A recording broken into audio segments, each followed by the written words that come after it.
예, 명절 잘 보내셨습니까? 오늘 그 회장님하고 총무님께서 의사회 그 행사 준비 관계로 오늘 못 오셨습니다. 그래서 일단 뭐 진행하는 대로 그 강의 오늘 갑상선 결절과 비장이 준비되어 있습니다. 하고요. 그 다음에 정례 알아보는 순서로 하겠습니다. 오늘 귀하게 그 강의를 맡아주셨던 프렌닥터 한대가 한정훈 원장님께서 오늘 좋은 강의를 해주실 것 같습니다. 부탁드리겠습니다.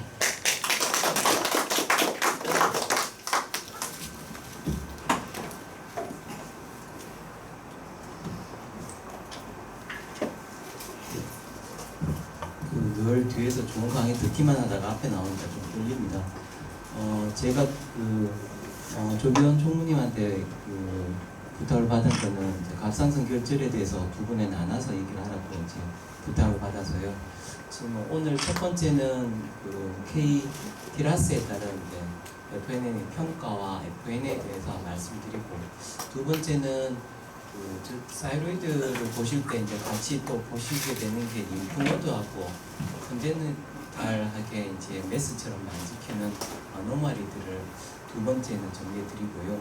오늘은 K 디라스에 대해서 갑상선 결절과 평가하는 제목으로 말씀드리겠습니다. 저는 좀 편하게 좀 강의를 준비를 하려고 노력해서 선생님들도 좀 편하게 들으셨으면 좋겠고, 나중에 자료는 뭐 나중에 슬라이드 보시면 되시겠습니다. 먼저 갑상선 결절을 보시면 이 갑상선 결절은 생각보다 굉장히 많습니다. 여병률이 뭐 16에서 68% 정도 되고요.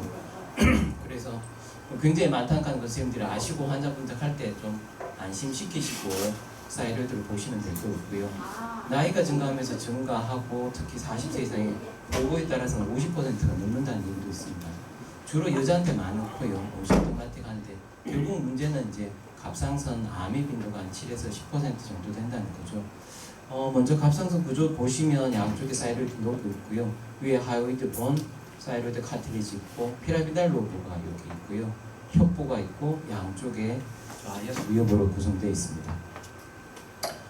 이거는 제가 다른 교수님이 이제 사이로이드 강의하실 때 했던 슬라이드를 좀 가져왔는데요.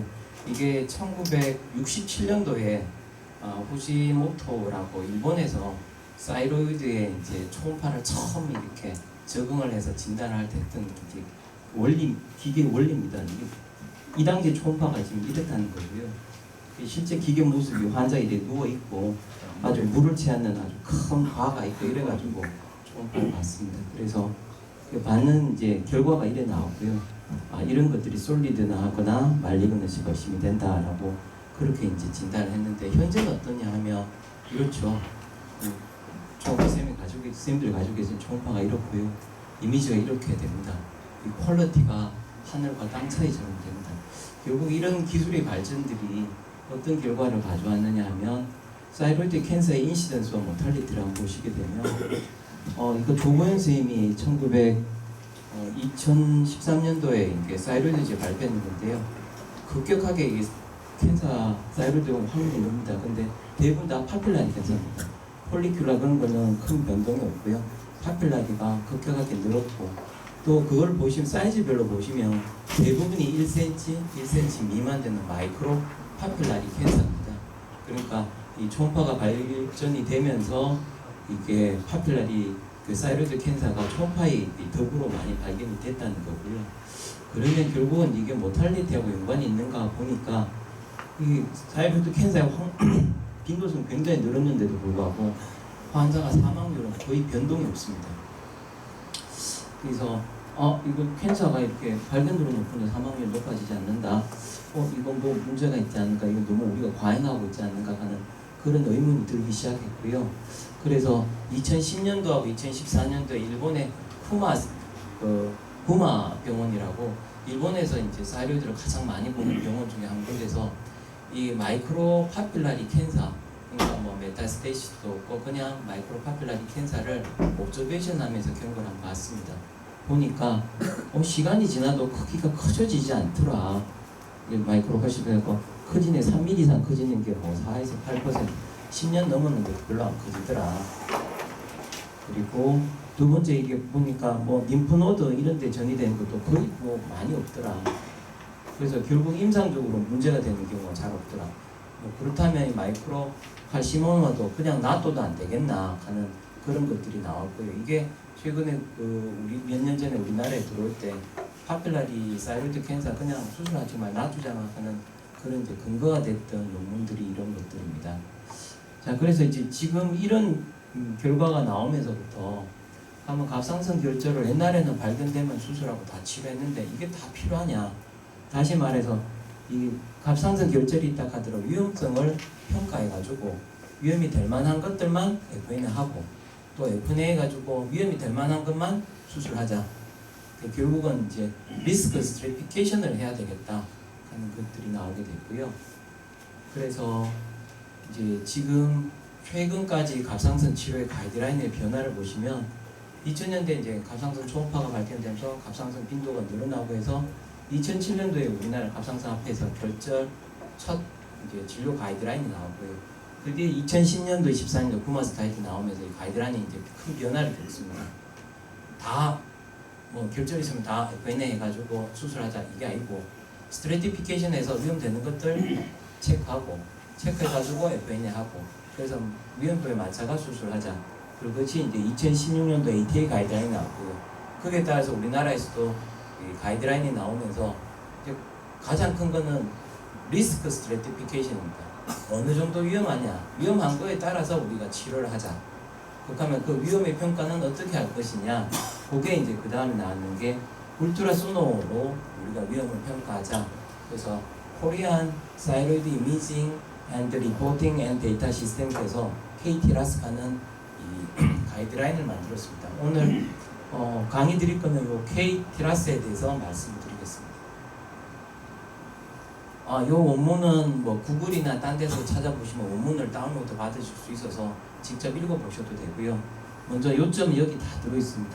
보시면 그 초음파의 어떤 특성에 따라서 환자 사이로이드 분들을 총 5부분으로 나눴습니다. 뭐 근데 사실은 1번은 결절이 없는 건 아니고 2, 3, 4로 나눠서 하이스 스피셔스, 뭐 인터미트 스피셔스, 로 이렇게 구분했고요. 요 구분이 된 것들은 말리거너시 리스크가 나중에 이런 초음파 가지고 수술했더니 어떡하는 그 앞에 있던 백 데이터를 가지고 클래시피케이션을 했습니다. 그래서 하이스 스피션트는 한 60% 상당히 높고요. 인터미디에이트는 갑자기 확 떨어지면서 이 범위가 되게 넓습니다. 15에서 한 50% 정도 되고 로우 서스피셔스는 확 떨어지고요.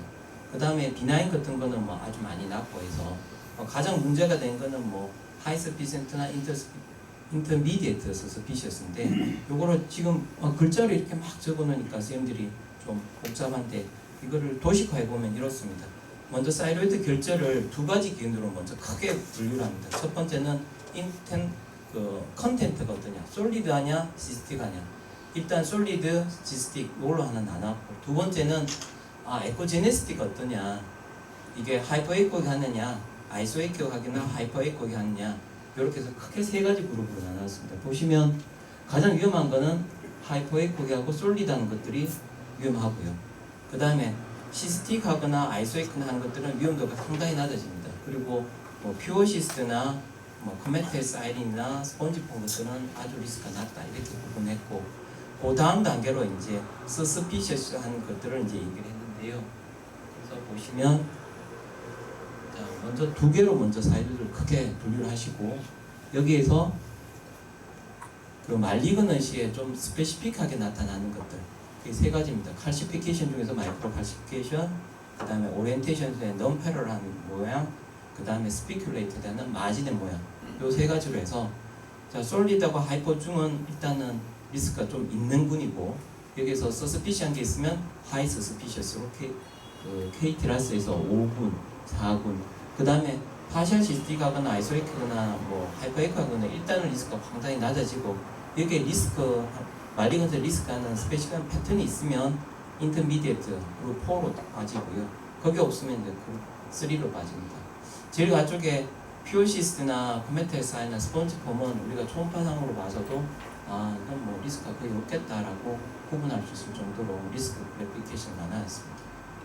그래서 지금 앞에서 보셨던 이 기준을 실제로 어떻게 적용시키는가 간단하게 예를 한번 살펴보시면, 인터널 컨텐츠를 보시면 솔리드는 시스템 컴포넌트가 전혀 없는 겁니다. 그래서 지금 왼쪽에 보시면 저게 솔리드고요. 그 다음에 조금이라도 시스템 컴포넌트가 있으면 이건 솔리드 아닙니다. 근데 퍼센트에 따라서 뭐 프리도미넌트 솔리드, 프리도미넌트 시스틱인데 이거 다 이제 클래시피케이션 할 때는 파셜 시스틱으로 들어가기 때문에 완전히 솔리드한 거 아니면 시스틱한 게 있는 거 그 정도. 그 다음에 완전히 솔리드한 거면 퓨어 시스트 이렇게 나누시면 될 것 같고요. 그 중에서 이제 아이소에코익한데 이런 패턴들은 가끔 보실 수 있습니다. 이건 뭐 어떻게 보면 아이소에코익하고 마이크로 시스틱하게 어울리는 것은 스펀지 폼이라 해서 스펀지처럼 해서 말리그니스가 아주 낮다 이렇게 구분해놨고요. 두 번째 기준은 에코제네시티입니다. 에코제네시티는 선생님들 잘 아시는 것처럼 이쪽에 엔티리어 넥매스하고 이렇게 비교해 봐서 하이퍼에킹하니까 본 게 이게 마크도고요. 옆에 컨텐트하고 이거 비교해 보면서 하이퍼에코하냐 비슷하냐 이렇게 보시는데 이게 가끔 이제 선생님들 중에서 이거 시스틱한 게 있어서 이게 시스틱한 거는 하이퍼에코하고 솔리드한 컴포넌트는 아이소에코하면 어떻게 해요 하는데 요즘 에코제네시티 기준은 솔리드 컴포넌트를 기준으로 합니다. 솔리드 컴포넌트가 비교해봐서 주의 조직하고 하이퍼에코가냐 아이소에코가냐 이렇게 구분되는 거고요. 그 다음 이제 지금부터는 이제 말리그너지를 시사해주는 스페시픽한 소견들입니다. 칼시피케이션인데 칼시피케이션은 마이크로 칼시피케이션, 마크로 칼시피케이션, 링 칼시피케이션인데 크기가 1mm 미만인 마이크로 칼시피케이션이 이제 말리그너지를 시사하는 소견이고요. 마크로 칼시피케이션이나 림 칼시피케이션 그렇게 별로 큰 의미가 없다라고 되어 있습니다. 그래서 여기 마이크로 칼시피케이션이 이게 특징적인 소견이고요. 자 여기서 이제 얘기를 하다 보면 마이크로 칼시피케이션은 상당히 한데 마크로 칼시피케이션 말리그넌스 리스크에 상당히 스페시픽이 떨어진다는 게 있고 커메테 사이렌에 대한 게 언급이 있습니다. 커메테 사이렌 얘기할 때는 반드시 시스틱한 상태에서 뒤에 리버블레이션이 있으면 커메테 사이렌을 가는데 이거는 이제 무슨 뜻으로 가냐면 솔리드한 컴포넌트 중에서도 뒤에 리버블레이션처럼 보일 수도 있다라고 합니다. 이때는 이게 마이크로 칼시피케이션인지 아니면 이게 다른 콜로이드나 이런 것들이 구분이 안 되기 때문에 반드시 커메테일 아티팩트가 있다라고 얘기할 때는 시스테간 베이스 라인에서 있을 때만 얘기를 한다. 그렇게 이제 주의를 하고 있고요. 오리엔테이션입니다. 오리엔테이션은 어쨌든 AP 다이메타가 트랜스퍼트 다이메타보다 이 AP 다이메타보다 트랜스퍼트가 넓으면 이게 다 패러를 한 거고요. 이게 AP가 길면 되는데 하면 방향 초음파를 볼 때 트랜스버스하고 그 다음에 롱기튜드를 볼 때 그거 방향하고 상관이 있냐 그 상관없고요. 어쨌든 보이는 초음파 화면상에서 AP 다이메타가 크면 넌패러를 하다고 판단하시면 됩니다. 요게 네 번째고요. 그 다음에 이제 노즐의 마진입니다. 노즐 마진에 스무스 이렇게 여러 가지 단어들을 써서 정리를 해놨는데요. 스무스, 레귤러, 서컨스크라이브 하는데 이 뒤쪽에 1디파인드가 있습니다. 그래서 경계가 명확하지 않으면 이거는 일레귤러로 들어간 게 1디파인드입니다. 우리가 스무스나 일레귤러를 하려면 어쨌든 경계 마진은 명확해야 됩니다. 근데 간혹 이제 초음파를 보다 경계가 아주 명확하지 않으면 이건 1디파인드로 해서 이거는 리스크 팩터에 들어가지 않게 되겠습니다. 그래서 여기 얘가 좀 그래서 다른 사진인데 이런 같은 경우는 뭐 칼시피케이션도 있고 그 다음에 끝에 모양들이 스피큘레이션 데처럼 경계가 명확하긴 하지만 이게 라운드하거나 이렇게 스무스하지 않고 스피큘레이트 된 것처럼 로블레이트 된 줄 보이죠. 이런 것들을 이제 스피큘레이션 또는 마이크로 로블레이션 된 형태라고 얘기를 하시면 되겠습니다. 그 다음에 이제 노즐 세이프가 사실은 마진하고 조금 이렇게 혼돈되거나 그런 경우가 있는데요. 뭐 라운드 오발, 일레귤러가 결국은 마이크로 로블레이션 되거나 스피큘레이션 된 것들을 얘기를 한다면 이런 모양으로 될 수 있습니다. 그래서 non-parallel한 타입이 highly specific하다는 그런 내용이고요. 그 다음에 이제 노즐 사이즈입니다. 노즐 사이즈는 뒤에 약간 혼돈이 있을 거다 다시 말씀을 드리겠지만 노즐 사이즈는 뭐 리스크 팩터가 아니라 우리가 디스크라이브 하기 위해서 꼭 필요한 겁니다. 크기가 얼마다, 사이즈 얼마다 하는데 3디멘전 그러니까 가로, 세로, 길이 쪽으로 세 개 다 측정하는데 실제로 우리가 그걸 다 할 수 없어서 크기가 작을 때는 가장 큰 다이내미터만 측정하면 됩니다. 그래서 이렇게 측정해 있는 걸 보여드리는 거고요. 그 뒤에 거를 이제 얘기를 드리고 싶은 건데 그 크기 사이즈 중에서 우리가 크기가 크지만 이거 상당히 리스크하고 아닌가 하는데 크기 사이즈의 크기의 증가는 크게 리스크에 속하지는 않습니다. 물론 굉장히 리피드, 그래서 한 2주, 한 달 만에 사이즈가 아주 크게 증가하는 것들은 어네플라스틱 캔서의 특징이 되는데 1년, 2년에 걸쳐서 20%, 30% 크게 커졌다 해서 이게 말리그넌시의 리스크나 그런 거는 되지 않습니다. 우리가 크기가 크다 할 때는 여기 보시면 2디멘전에서 20% 이상 커지거나 2mm 이상 커질 때 얘기를 하는데 크기가 커진다 해서 반드시 말리그넌시라고 얘기하실 필요는 없을 거였습니다. 그래서 이 논문에 보시면 아까 방금 드렸던 이 텀들이 정해져 있어서 텀을 보시고 디스크라이브 할 때 이 텀에 따라서 디스크라이브 하시면 도움이 되실 거고요. 그래서 다시 이제 실전에 적응한다는 생각을 한번 보겠습니다. 사이로이드가 있다, 사이로이드가 오면 먼저 환자들을 초음파 소견에 따라서 클래시피케이션 하겠습니다. 하시게 되면 이 말리그넌스 리스크에 따라서 하이 서스펜스, 인터미디에이트, 로우 서스펜스 되는데 제일 먼저는 솔리드하냐 아니냐 그걸로 하나 나눠놓고 그 다음에 하이퍼에이크가 아니냐고 나눠놓고 그 다음에 리스크 팩터가 있는가를 나눠서 하시게 되고요. 거기에 대해서 이제 리스크가 정해지면 거기에 따라서 FNL을 하시게 되겠습니다. 여기 보시면 그 리스크에 따라서 이제 FNL 하는데 FNL 할 때 크기 기준이 있습니다. 1cm 이상. 그러니까 하이 서피션티도 사실 1cm 이상 때 한다 하는데 아니 크기는 상관이 말리건 리스크하고 상관이 없는데 왜 여기 1cm 이상 하는 것들을 기준을 넣느냐 라고 하시면 이거는 이제 말리건넌시의 리스크가 아니라 앞에 구마 병원에서의 스타디하고 관계가 있습니다. 다시 말해서 딴 데 메타스테이시스나 다른 디지즈로 림프노드 스테이스가 없는 아주 마이크로 파필라리 캔서라도 1cm 미만일 때는 장기적 리스크가 별로 없기 때문에 놔둬도 된다 또는 지켜볼 수도 있다 그런 뜻으로 1cm를 해놓은 거고 1cm 미만이 리스크가 없다 그런 뜻은 아니고요. 그래서 이 1cm 이상 되면서부터 이제 하이 서스피션트에서 이제 그 FNL을 권하게 되는데 그 밑에 보면 0.5cm도 있고요. 그 다음에 사이즈에 관계없이 되는 거는 아까 전에 이제 다시 연구 보시면 그 전제가 딴 데 전혀 전이가 되거나 그런 것들이 없는 상태에서 1cm 미만은 말리건시라 하더라도 리스크가 크게 모탈리티 영향을 안 주니까 1cm 이상부터 하자는 뜻이고요. 근데 1cm 밑이라도 사이로이드 밖으로 던진다든지 림프노드가 있다든지 다른데 메타스테이드 있다면 사이즈에 관계없이 해야 되겠죠. 그래서 만약에 다른데 말리건시가 있고 이러면 이 사이즈 기준은 상관이 없을 것 같고요. 그리고 실제로 사이즈가 작다고 해서 말리건시가 안 나온 거 아니거든요. 선생님들도 경험해 보시면 아시겠지만 소노 파인딩이 사실 더 중요하고요. 크기가 작아도 나올 건 나옵니다.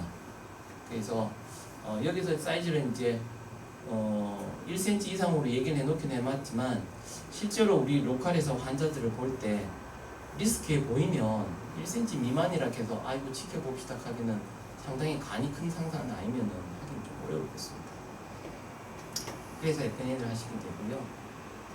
그러면 여기 익스트라 노달 이렇게 튜브 익스텐션을 이제 어떻게 초음파를 어떻게 구분하는가 보시면 어번넌트는 그냥 경계에 딱 붙어 있는 겁니다. 이런 경우는 종종 저도 보는 것인데요.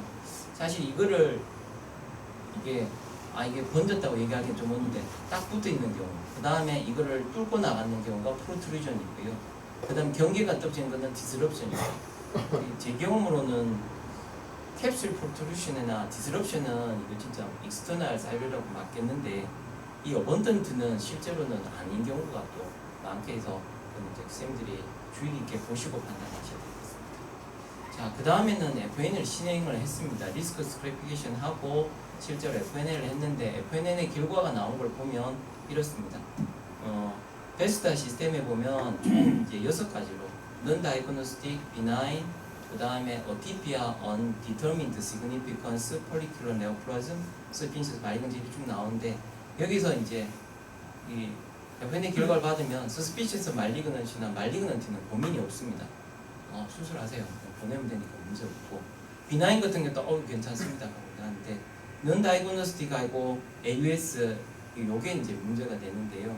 그래서 뒤에 보시면 이런 경우에 뒤에 어떻게 하냐 보면 넌 다이그노스틱이나 DPR 같은 경우는 반드시 팔로우를 하라고 되어 있습니다. 이거 왜 팔로우를 하라고 그러지? 그거는 여기를 보시면 여기 베스타 시스템에서 리클래피케이션을 했고 베스타 시스템에서 H층 학승도는 이렇게 되지만 실제로 이런 진단명을 나와가지고 수술을 해보니까 넌 다이그노스틱이나 DPR에서 한 20% 정도의 말리그넌시가 나옵니다.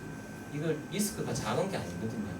그래서 넌 다이그노스틱이나 DP가 나오면 이거를 믿지 못하고 20%의 말리그넌시가 가능성이 있어서 반드시 리피트하라고 얘기를 하는 겁니다. 그래서 앞으로 가시면 자 하이 서스피션 같은 경우는 빠른 시간 내에 인터미디티 같은 경우는 그것도 6개월 뒤에 꼭 한 번 더 해보라 하는 거는 넌 다이그노스틱이나 DPR는 안심할 수 없다 이런 거고요. 근데 비나인 같은 경우는 비나인으로 나오면 수술했을 때도 말리건시 퍼센트가 2.5%밖에 안 됩니다. 거의 없다라고 보면 되니까 그렇고요. 그 다음에 뭐 이게 악성이 의심이 되거나 뭐 말리건에 따라 할 때는 상당히 포텐셜 높으니까 이거는 뭐 설사 수술해가지고 아니라고 나오더라도 수술 무조건 하시라고 권하는 게 맞은 것 같습니다. 그래서 이걸 제가 좀 다시 정리를 한번 해봤습니다. 카테고리 5의 하이 서스피션스 같은 경우에 자 비나인 나오면 어떡하느냐 1년 뒤나 그때쯤 한 번 더 해보세요. 왜? 하이 서스피션스 그거는 말리건시 리스크 한 60% 되니까 한 번 해가 괜찮다고 얘기할 수 없고 한 번 더 해보세요 라고 하는 거고요. 그 다음에 말리건시나 것들은 당연히 수술하시라고 하고요. 그 다음에 넌 다이그노스틱이나 AUS 같은 경우에는 3개월 정도 뒤에 라고 되어 있습니다. 그래서 옛날에는 이제 FNL을 하고 나서 조직이 한번 하고 나면 손상이 있으니까 적어도 3개월 뒤에 해야 된다 하는 그런 얘기가 있긴 있었는데 최근에는 그런 조직 결과에 크게 영향을 미치지 않는다 해서 서스피션시 하면 3개월 안 되더라도 한 1개월 뒤에라도 다시 한번 반드시 리피트를 해보라고 얘기합니다. 그래서 넌 다이그노스틱이나 AOS 때는 반드시 리피트를 해서 하면 리피트 했는데 비나인 나왔다. 그러면 비나인인 거고요. 리피트 했는데도 AOS 나왔다. 그럼 이건 해결이 안 되니까 이제 고민을 해야 됩니다. 그 다음 뭐 제일 많은 거 카테고리 3, 4고요. 여기서 비나인으로 나오면 리스크 팩터가 확 떨어지기 때문에 FNA 팔로우 안 하고 1년 뒤에 한번 봅시다 라고만 얘기하시면 되고요. 만약에 여기서도 말리건에서 서스피션스 말리건트 나오면 그건 수술을 하셔야 될 거고요. 넌 다이그노스틱이 여기 문제입니다. OTP 아닌데 이때 우리가 그냥 지나가는 경우가 많고 저도 그냥 지나가 옛날 같은 경우도 많거든요. 이때 반드시 6개월 뒤쯤에 다시 한번 더 확인을 해보시라고 FNL을 다시 한번 해보시라고 오늘 내용은 여기까지고요. 지금 제가 그 발표 드린 것 중에서 이제 빠졌는 게 림프노드에 대한 얘기는 림프노드 자체가 좀 양이 많아서 다음에 림프노드하고 그 다음에 그 넥 쪽에 있는 다른 말리그넌트 최근에 제가 브랑키얼 크래프트 시스트 큰 거 한번 봤는 게 있고 사진하고 오늘 이제 다음 강의 드리겠습니다. 앞에 제가 있는 자료보다는 이제 앞에 여기 보이는 자료들을 참고해서 했습니다. 예, 감사합니다. 보강 좀 해드릴까요? 표면 예, 보강하고 난 뒤에 잠시 첫 번째 사진죠. 케이트라고 잘 정리되시겠죠?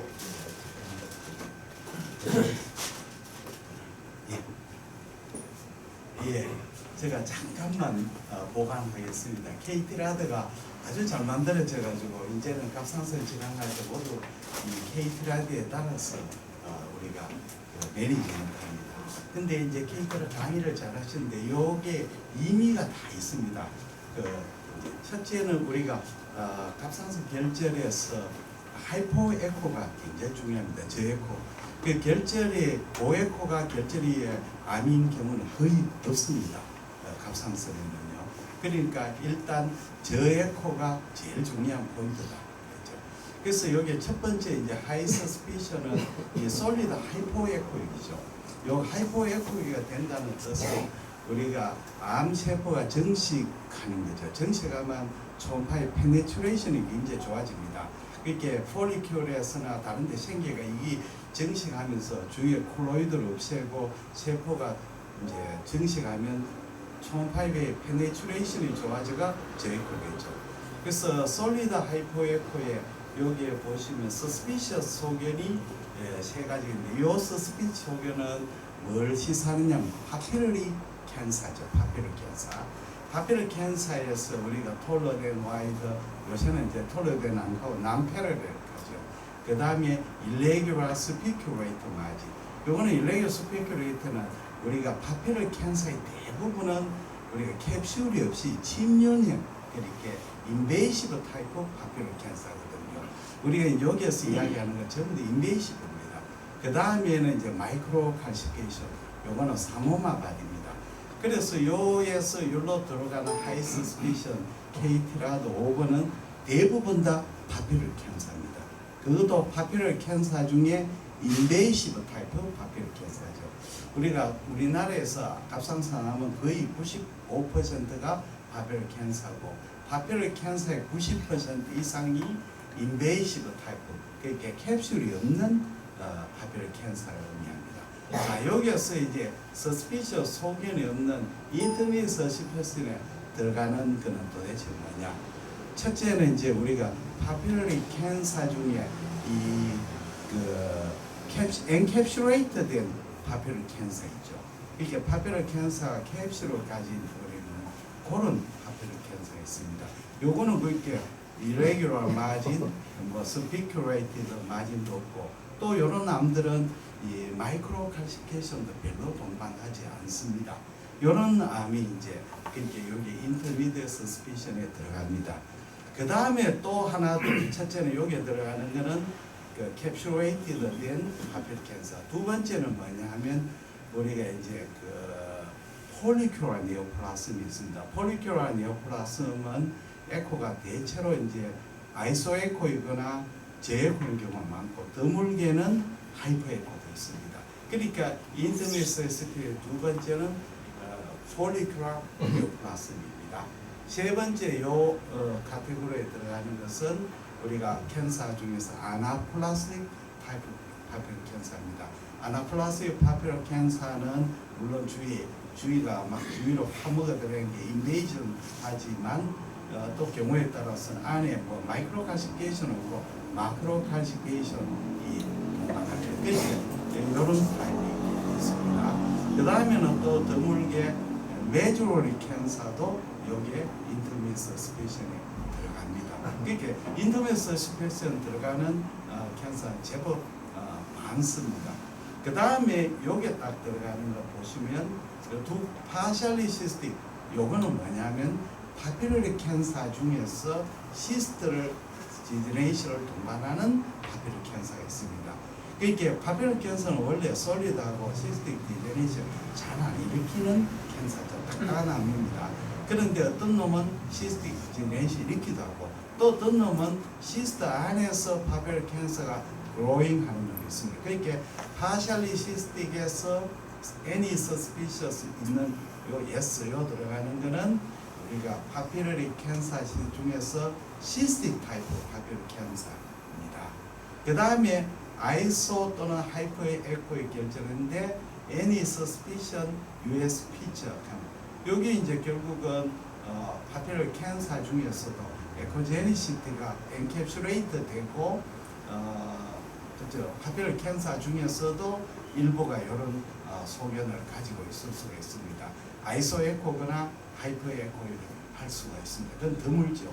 드물고 또 우리가 다 폴리큘라 네오플라즘이 제일 요게 많습니다. 폴리큘라 네오플라즘은 서스피션 피치가 별로 없지요. 그러니까 폴리큘라 캔서는 여기로 들어가는 거죠. 로 서스피션에 많이 들어가게 됩니다. 많이 들어갑니다. 그러니까 이제 생각외로 요 범위는 비나인도 많고 말리그넌트의 일부가 있습니다. 그렇게 생각하시면 됩니다. 그러니까 지금까지 이야기하면 또 머리가 복잡해져 버렸습니다. 그럼 다시 한번 설명을 드리겠습니다. 하이 서스피션 요에 하이 서스피션 들어가는 거는 대부분 인베이시브 타입 파피러리 캔서를 생각하시면 됩니다. 그 다음에 요렇게가 요로 들어가는 것은 엔캡슐레이티드 파피러리 캔서라고 생각하시면 되고 됩니다. 그 다음에 파셜리 시스틱가 요로 쏙 들어오는 놈은 뭡니까? 시스틱 타입 파피러리 캔서 생각하시면 됩니다. 그 다음에 이렇게 아이소 하이퍼 에코에서 요로 빠지는 것은 굉장히 로우 서스피션이지만 여기에는 뭐가 들어가 있겠습니까?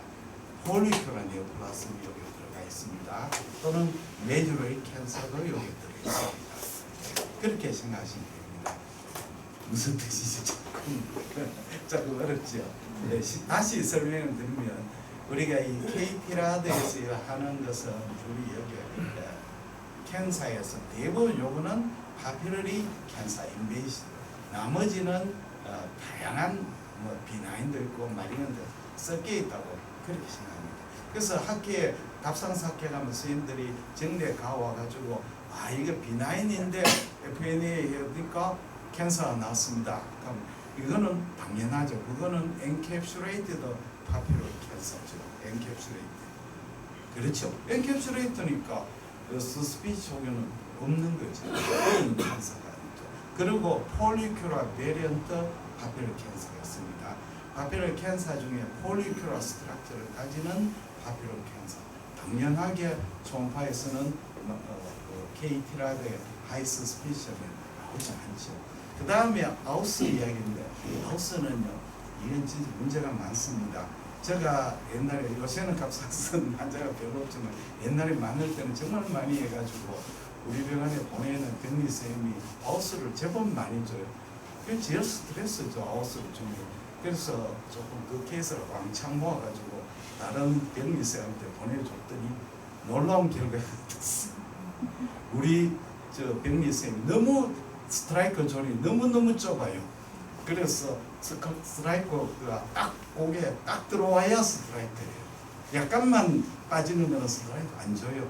그래서 그 선생님 보시면 이게 왜 아웃스냐? 이거는 서스피셔스. 왜 이게 서스피셔냐? 데피너트. 그러니까 결국 그 말은 아웃스는 첫째는 의사의 판단에 굉장히 주관적인 요소가 강하다. 첫째입니다.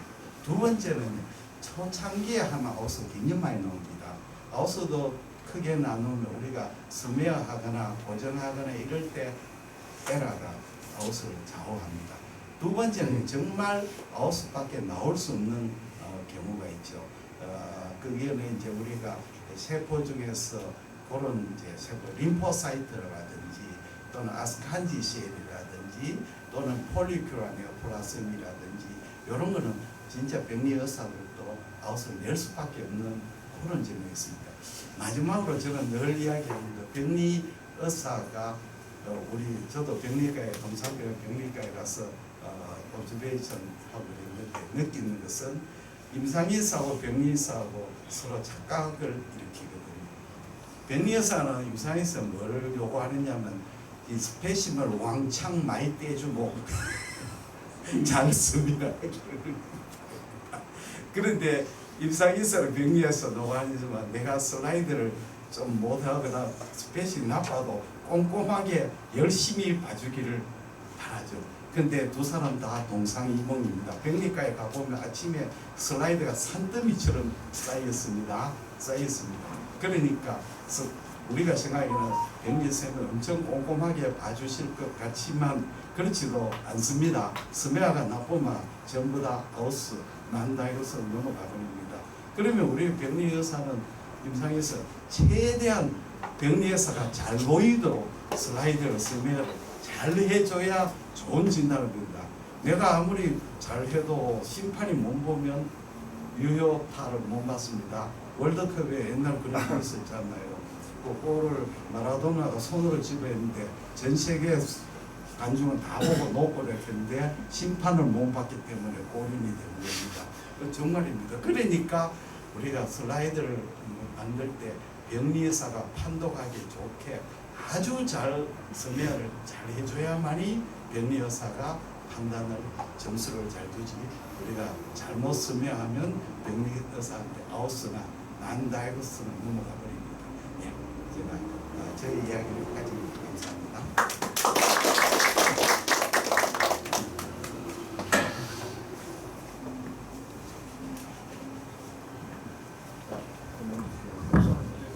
예, 질문 초과 보충 설명 하시겠습니다.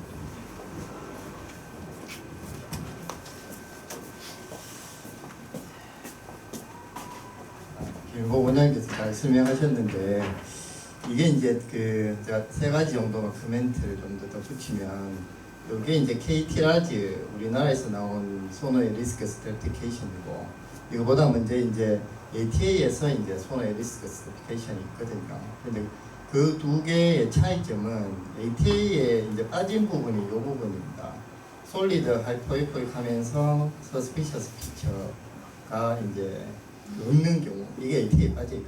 그래서 KT 라지에서는 이걸 이제 인터미디어트 리스크로 이제 보고 있는데 근데 이제 단 그 이게 요렇게 내려오는 부분이 실제로는 파셜리 시스틱이나 아이소 하이포이포익 하면서 서스피셔스 피처가 있는 부분보다 바리언트 리스크가 좀 큽니다. 그래서 이 두 부류를 같이 넣어놓는다 하는 게 조금 이 이제 KT 라지의 좀 단점이긴 한데 그렇다는 거 차이하고 그 다음에 또 하나 차이는 ATA의 소노 스태티케이션 스펀지 폼을 베리로 이제 따로 분류해놨는 거고 근데 뭐 스펀지 폼이 이제 거의 캔서 리스크가 없으니까 뭐 이렇게 KT 라지대로 해도 될 것 같고 그 다음에 그 김동 원장님이 이제 인베이시브하고 이제 엔캡슐레이티드라는 단어 용어를 이제 말씀하셨는데 그 이제 바트라이 사이버 캔서의 클래시피케이션을 간단히 말씀드리면 김동 원장님이 말씀하시는 인베이시브는 클래식 타입이라고 보고요. 고전적인 이 바트라리 스트럭처를 가진 그러니까 이 바트라리 캔서가 결국은 이 폴리큘라 스트럭처 말고 이제 바트라리 스트럭처를 가진 거기 때문에 바트라리 캔서라고 하는데 그보다는 더 특징적인 게 이제 뉴클리어 피처가 이제 PTC를 결정하는 거라서 그래서 PTC 중에 뉴클리어 피처가 이제 그 어니언 스킨 어피어런스 그런 게 있는데 그 인트라 뉴클리어 인클루전 가지고 있으면서 바트라리 피처가 없이 폴리큘라 스트럭처를 가진 게 폴리큘라 베리언트 PTC라고 하고 폴리큘라 베리언트 PTC 안에 두 분류로 나뉩니다. 아까 전에 말씀하신 엔캡슐레이티드 그러니까 인베이진이 없는 근데 그 이 엔캡슐레이티드는 최근에 NIFTP라고 해서 non-invasive follicular thyroid neoplasm이라고 아예 분류가 서로 병리적으로 새로 분류가 됐습니다. 그래서 캔서도 아니고 비나인도 아니고 좀 정한 위치로 포지셔닝 돼 있고 그 지금은 이 follicular variant는 이 이제 인베이진이 있는 것만 follicular variant PTC라고 하고 그 FV PTC가 모양 자체가 이제 폴리클을 그 구성을 하다 보니까 FN을 하게 되면 아무래도 바트라리보다는 그 셀의 일드가 좀 떨어집니다. 그래서 인터미디어트 타입에 나오는 경우가 많고 그래서 FVPTC나 그 다음에 FTC, 폴리큘라 사이버 캔서 이런 경우가 이제 인터미디어트에 나오게 되는데 그럼 여기서 아까 뭐 그 봤던 그 그러니까 아까 이 뒤에 슬라이드에서는 중요한 게 이제 저 같은 FNA 결과가 나오더라도 초음파의 하이서스피스면 반드시 팔로우 FNA 해봐야 된다는 거예요. 그래서 초음파하고 FNA의 코릴레이션이 반드시 필요하다 하는 게 한정훈 선생님 말씀에 이제 그걸 이제 명심을 해야 되고 그 다음에 그럼 그때 이제 그 하이서스피셔스인데 그럼 비난이 나왔을 때 팔로우 FNA 할 거냐 아니면 아까 ORCMB로 되어 있는데 그 CMB는 요즘 서울에 이제 영상을까지 굉장히 많이 하고 있고요. CMB는 아까 이야기했던 폴리큘라 베리언트 PTC의 진단에 명확하게 이제 진단을 할 수 있습니다. CMB를 하게 되면. 그렇지만 폴리큘라 캔서, 즉 바스큘라 인베이전이나 이런 그 마진을 뚫고 나오는 것은 이 전체를 봐야 되기 때문에 폴리큘라 캔서의 진단에 CMB를 이용하지 않고 CMB도 결국은 이 노즐이 있으면 한쪽에 월로 이제 바늘을 넣어서 그 조직을 뜯어내는 거기 때문에 그 월에 어떤 인베이전을 알 수 있을지 전체 인베이전을 알 수가 없거든요. 그래서 포 니들 바이옵시의 유용성 그 정도라고 생각하시면 될 것 같습니다. 이 정도로 코멘트 마치겠습니다.